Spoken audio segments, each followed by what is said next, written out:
क्या आप यह जानते हैं कि हिस्ट्री को बहुत ही आसानी से और ट्रिक के माध्यम से याद किया जा सकता है।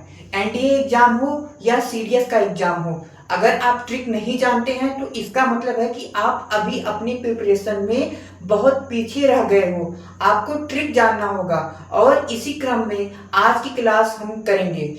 हम आज समझेंगे दिल्ली सल्तनत को ट्रिक के माध्यम से कैसे याद किया जा सकता है। आज का जो टॉपिक है उसमें हम समझेंगे कि हमें अगर दिल्ली सल्तनत के बारे में ट्रिक के माध्यम से याद करना है तो कैसे हम याद कर सकते हैं, क्योंकि अगर हम सामान्य माध्यम से दिल्ली सल्तनत को याद करेंगे तो बहुत सारे कंफ्यूजन हो जाते हैं और इन्हीं सभी कंफ्यूजन को दूर करने के लिए आज की क्लास है। और आज की क्लास के बाद हमारा जो आप सभी का डाउट रहता है कि इसको हिस्ट्री में इतने सारे राजा महाराजा हैं, इतने सारे वंश हैं, तो उनको कैसे याद करेंगे। तो बेसिकली आज का जो टारगेट है हमारा, आज का जो लक्ष्य है हमारा, वो है दिल्ली सल्तनत। आज हम समझेंगे कि दिल्ली सल्तनत में किस तरीके से हमें याद करना है, कि दिल्ली सल्तनत में जो कंपोजिशन है, दिल्ली सल्तनत में कितने डायनेस्टी आए थे, तो उनको हम कैसे याद करेंगे, हम कैसे उनको याद करें जिससे हम अपने एग्जाम में बहुत अच्छा मार्क्स लेके आ पाए। तो इस क्रम में हमें सबसे जो जरूरी चीज है वो समझना है ईयर में हमें सबसे जो ईयर है इसमें हम ध्यान रखेंगे कि 1206 से 1290, 1290 से 1320, 1320 से 1414, 1414 से 1451 और 1451 से 1526। यही है हमारा दिल्ली सल्तनत। दिल्ली सल्तनत को याद करने के लिए आपको ये सभी याद करना होगा, ठीक है। अब इसके बाद क्या याद करना है, इसके बाद याद करना है कि देखो 1226 से 1290 तक कौन सा जो डायनेस्टी था वो था। अब जब हम डायनेस्टी लिख लेंगे तो उसके बाद हम ट्रिक को समझेंगे कि हमें डायनेस्टी को कैसे याद करना है। आज की क्लास में यही है कि हम डायनेस्टी को कैसे याद करेंगे, कि कौन सी डायनेस्टी पहले आई थी, कौन सी डायनेस्टी सबसे बाद में आई थी, कौन सी डायनेस्टी बीच वाली थी, बीच वाली कौन सी डायनेस्टी थी, सबसे पहली जो डायनेस्टी थी सबसे ऊपर वाली सबसे अपर लेवल पे थी वो कौन सी डायनेस्टी थी। तो कहने का मतलब है कि फर्स्ट डायनेस्टी कौन थी, सबसे लास्ट डायनेस्टी कौन थी और बीच में कौन थे, बीच वाले कौन थे, ठीक है। तो ध्यान यह रखना है कि बीच में कौन है, सबसे ऊपर कौन है और सबसे नीचे कौन है, ठीक है। तो देखो सबसे पहली बात गुलाम वंश आ गया। गुलाम वंश इसको ध्यान में रखना है। गुलाम वंश के बाद खिलजी वंश, खिलजी के बाद तुगलक, खिलजी वंश के बाद तुगलक वंश, तुगलक वंश। बच्चों ध्यान से आप लोग ये समझिए, फिर आपको कोई डाउट इसमें रह नहीं जाएगा। सैयद वंश, ध्यान से समझोगे नहीं तो फिर कहोगे कि समझ में आया नहीं। और यह है लोधी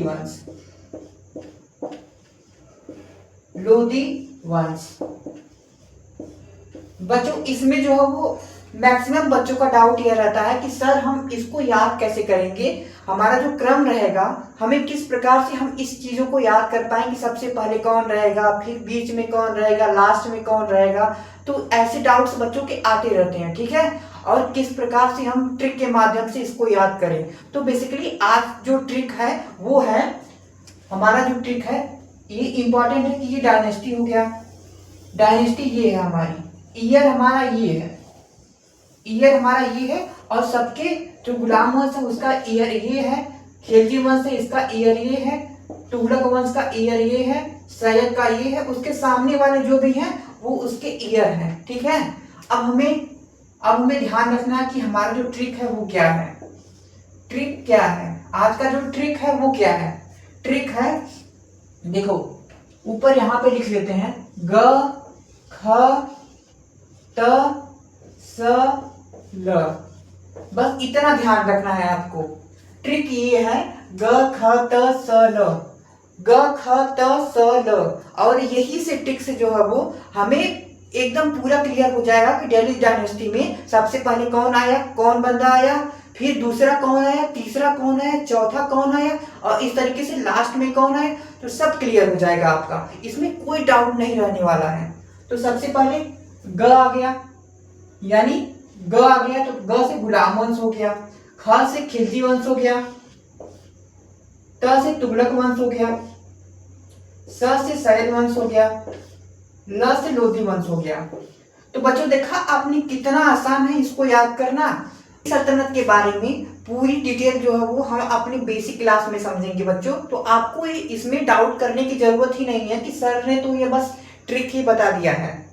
बस ट्रिक तो इसलिए बताया है ताकि आपको क्विक रिवीजन हो जाए, आपको फटाफट दिमाग में आ जाए कि जब दिल्ली सल्तनत को पढ़ने जाओ तो आपको ये पता हो कि हमें कौन कौन से डायनेस्टी को पढ़ना है। ऐसा ना हो कि जब आप दिल्ली डायनेस्टी को समझो तो आपको ये क्लियर ही ना हो कि हमें दिल्ली डायनेस्टी में क्या क्या समझना है। हमें पूरा का पूरा चीजें जो है वो माइंड में रहनी चाहिए, हमारे माइंड में पूरी की पूरी चीजें स्पष्ट होनी चाहिए कि अच्छा यहाँ पे हमें ये चीजें पढ़नी है, यहाँ पे ये चीज पढ़नी है और यहाँ पे ये चीज को बिल्कुल भी छोड़ देना है, ठीक है। और हमें यह समझना है कि ट्रिक के माध्यम से हम कैसे कैसे जो है वो इन सब चीजों को अंडरस्टैंडिंग कर सकें। सबसे जरूरी अंडरस्टैंडिंग, अगर हमारी अंडरस्टैंडिंग क्लियर हो जाएगी तो फिर डाउट तो रहेगा ही नहीं। तो जरूरी है कि हम सबसे पहले अंडरस्टैंडिंग को जो है वो क्लियर रखें और फिर उसके बाद डाउट को तो एकदम क्लियर रख दें, डाउट को एकदम बगल में रख देंगे हम। अगर अंडरस्टैंडिंग बन गई तो आपका जो डाउट जो है वो एकदम क्लियर हो जाएगा। और आपको जो वो पूरी डिटेल में पढ़ना है तो उसके लिए आप जो वो बेसिक जो रेगुलर क्लास है उसमें मैं इसके बारे में पूरा डिटेल में बताऊंगा कि जब हम बात करेंगे दिल्ली डायनेस्टी के बारे में, दिल्ली डायनेस्टी में हम गुलाम वंश के बारे में बात करेंगे। तो हम गुलाम वंश में जो जो राजा आएंगे तो उनके बारे में हम सही से जो है एक एक करके हम अध्ययन करेंगे। उसमें हम समझेंगे कि जो कुतुबुद्दीन ऐबक थे, ये जो सभी जो राजा थे वो आए, उन्होंने क्या क्या किया, इन सभी के बारे में हम स्टडी करेंगे। एक अच्छे से स्टडी हम करेंगे और फिर हम ये समझेंगे कि हमारा जो हिस्ट्री है फिर हम उसमें भी एक ट्रिक बना के जो है वो हम फटाफट क्विक रिवीजन कर लेंगे। ठीक इसी प्रकार से जब हम हिस्ट्री को करेंगे तो उसमें हम कुछ ना कुछ रिविजन्स करेंगे, कुछ ना कुछ हम ट्रिक बनाएंगे ताकि हमारा जो है वो मैक्सिमम नंबर आ सके। हमारा एम है कि हम एनडीए एग्जाम में मैक्सिमम नंबर को ला सकें और यही ऑब्जेक्टिव रहना चाहिए कि हम एनडीए एग्जाम में बेहतर नंबर, मैक्सिमम नंबर्स को अचीव कर सकें ताकि हम अपना जो गोल है, हमारा जो ऑब्जेक्टिव है, हमारा जो उद्देश्य है उसको अचीव कर सकें। तो बच्चा सबसे जरूरी है तुम लोग जो है वो बेसिक क्लास करो, वो तो जरूरी है ही, लेकिन साथ ही साथ तुम ट्रिक को भी साथ में लेके चलो क्योंकि आपको वहां पे एग्जाम हॉल में बहुत टाइम मिलने वाला है नहीं। और जब आपके पास ट्रिक रहेगा तो फिर आप बहुत इजीली उस क्वेश्चंस को, उस सिचुएशंस को डील कर ले जाओगे। अगर आपके पास ट्रिक नहीं है तो इसका मतलब है कि आपको एक क्वेश्चन के लिए बहुत लंबा टाइम लगेगा।